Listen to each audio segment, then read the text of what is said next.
By 1542, Rome called for an inquisition to be formed to root out the heresies, primarily focused on Protestantism, but also famously at science that might run contrary to Catholic teaching, such as Copernicus's heliocentric universe. Between 1545 and 1563, the Catholic Church held the Council of Trent in what is now northern Italy to formulate plans for the Counter-Reformation movement to reassert Catholic dominance.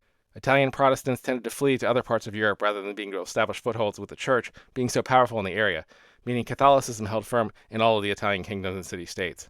But economically, Italy began to decline in importance as Mediterranean trade began to pale in comparison to what was coming from the sea routes to Asia and the New World, which didn't have to contend with the Ottoman Empire. And as large portions of what is now Italy found themselves under foreign rule, international problems having nothing to do with them geographically still affected them economically. For example, the failure of the Spanish Armada was also deeply felt in its Italian holdings. And it wasn't just in terms of politics. A massive outbreak of the bubonic plague, which started in northern France around 1623, spread across Europe during the 30 Years' War.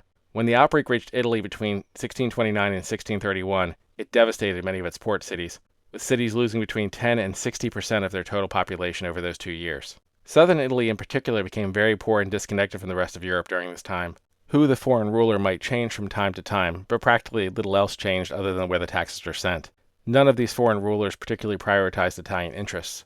And while the Catholic Church attempted to reassert Catholic dominance by war and heresy, the rise of Protestantism functionally decreased its influence and power, and with it the power of Rome and Italy generally. History is awkward.